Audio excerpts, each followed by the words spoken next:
Welcome to Ask Arlington. I'm Jay Warren, the city's marketing and communications manager.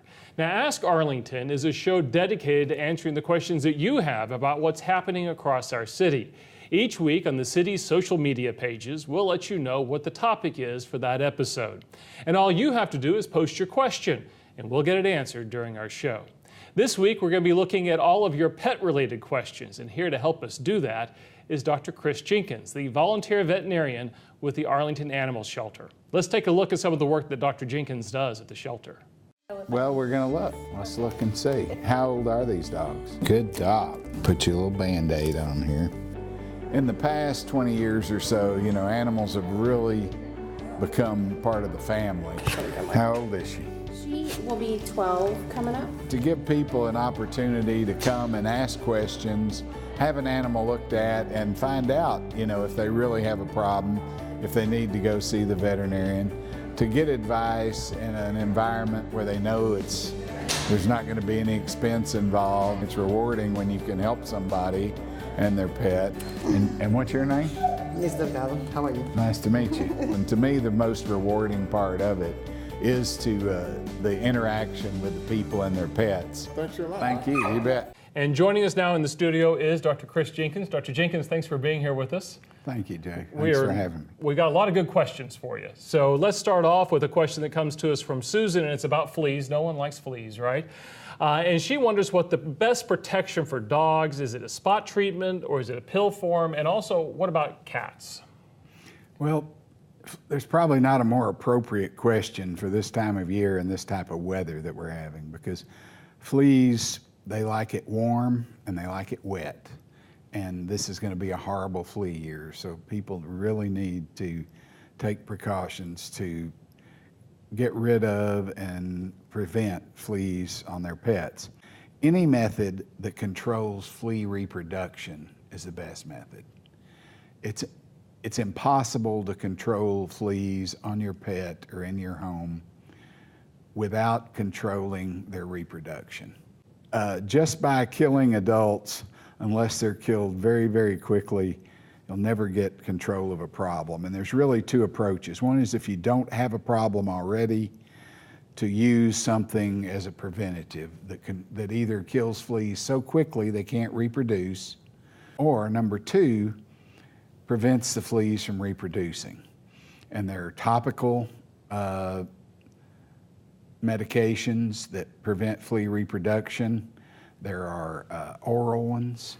The most economical way to do it is to use a heartworm preventative, which also has flea control built in. So the key is just to be proactive in your approach to this. Right. If you already have fleas, even if you put the best flea control in the world on or in your dog, it's going to take 90 days to get them under control unless you treat the premises. Let's get to our second question now, and this one comes to us from Jenna Young. In fact, we have a picture of Jenna with her pit bull mix. That's Bella, pretty cute, looks pretty comfortable too, huh? She sent us this question: what can I do for my pit bull mix to stop her from scratching? She doesn't have fleas, good news there. A grain-free food helped for a little while, taking an oatmeal bath has helped, but no real relief. I've had her tested for allergies, but they didn't show anything. Is this just a pit bull thing? Is it known to that breed? What do you say?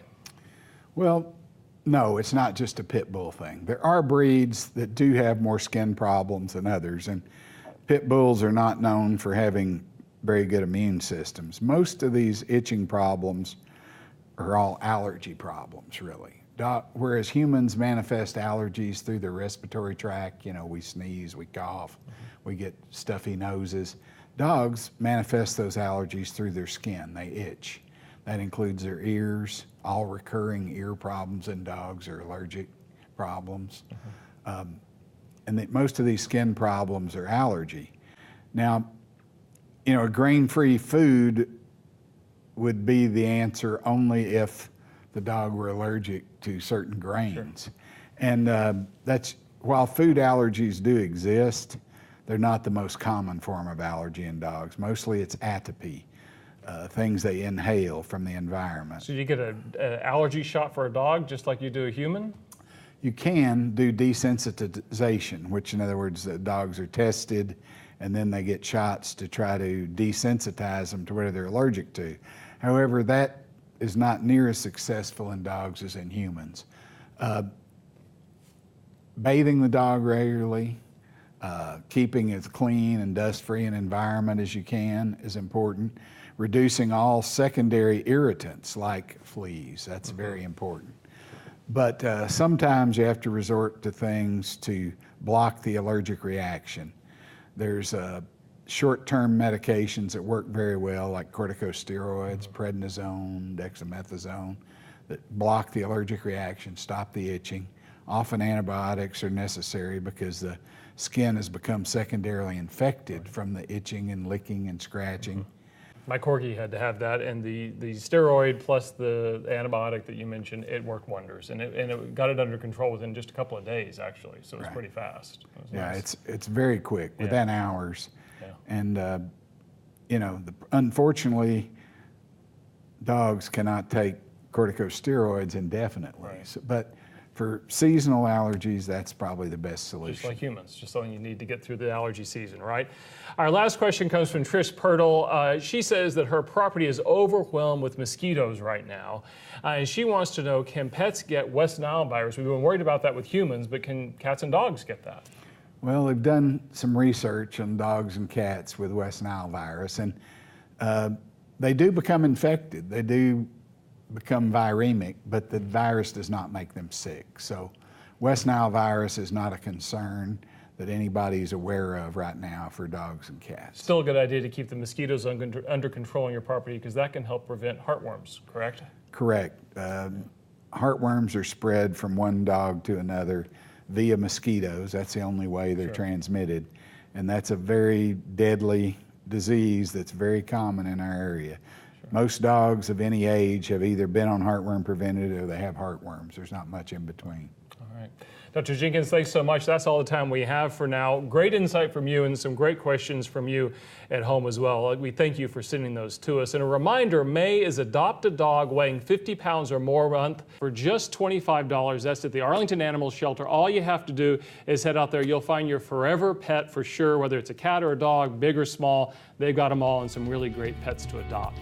And that's going to do it for this week's Ask Arlington. Tune in next time when we'll answer more of your questions.